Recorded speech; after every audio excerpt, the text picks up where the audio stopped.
Hello বন্ধুরা, কেমন আছো তোমরা সবাই? আশা করছি সবাই খুব ভালো আছো আর আমিও খুব ভালো আছি। সকাল সকাল দিনটা শুরু করলাম ঠাকুরের মুখ দেখিয়ে।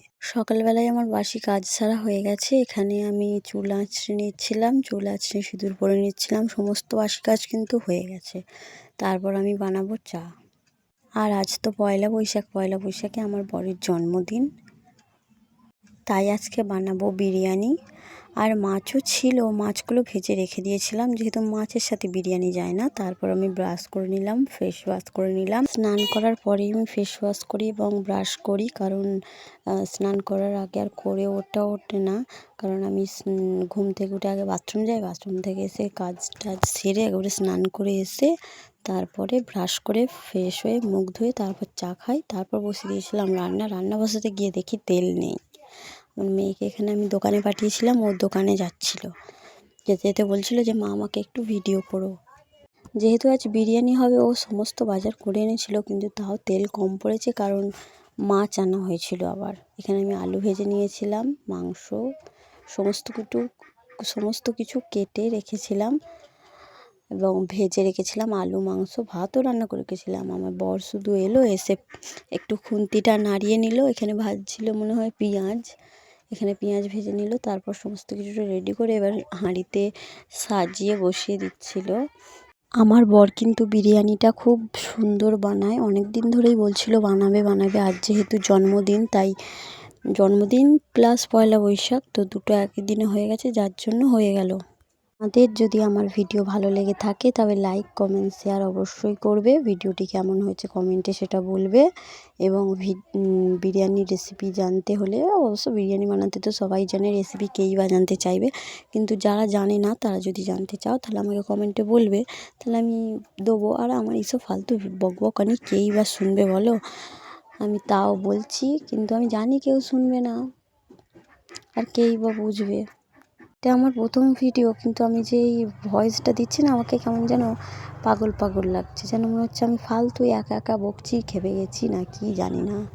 আমার ভিডিওতে ভিউজ বেশি আসে না আর আসবেও না, সেটা আমি খুব ভালো করেই জানি। তাও আমি ভিডিওগুলো করে ছেড়ে রাখছি, যাতে পরে ভবিষ্যতে গিয়ে দেখতে পারি যে এই দিনকে আমি এই জিনিসটা করেছিলাম, এই দিন এই রান্না হয়েছিল, সেইগুলো যেন দেখতে পারি। ব্লগ ভিডিও দেখতে এবং করতে, মানে নিজের ডেলি ব্লগ করতে আমার ভালো লাগে, কিন্তু এডিট আর এই ভয়েস আমাকে খুবই বিরক্তিকর লাগে।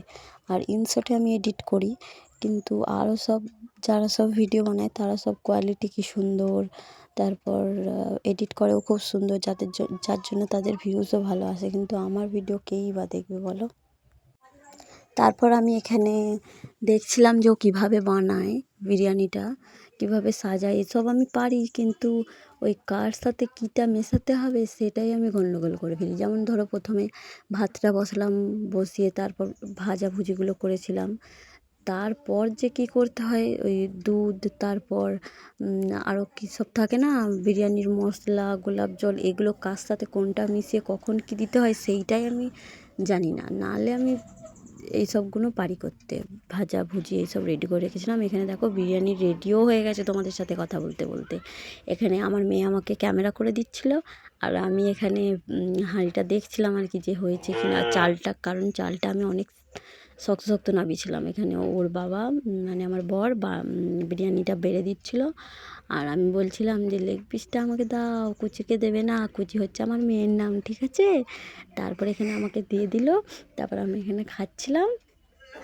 তারপর আমি মেয়েটাকেই প্রথমে দিলাম যে দেখো কেমন হয়েছে খেতে, কিন্তু আমার মেয়ে তো প্রচুর রেগে গেছে আমার ওপর, বলছে না আমি খাবো না, ঘাড় নাড়ছে। দেখবে তোমরা একটু পরে, বিরিয়ানিটা দেখে বুঝতেই পারছো নিশ্চয়ই কেমন হয়েছে খেতে।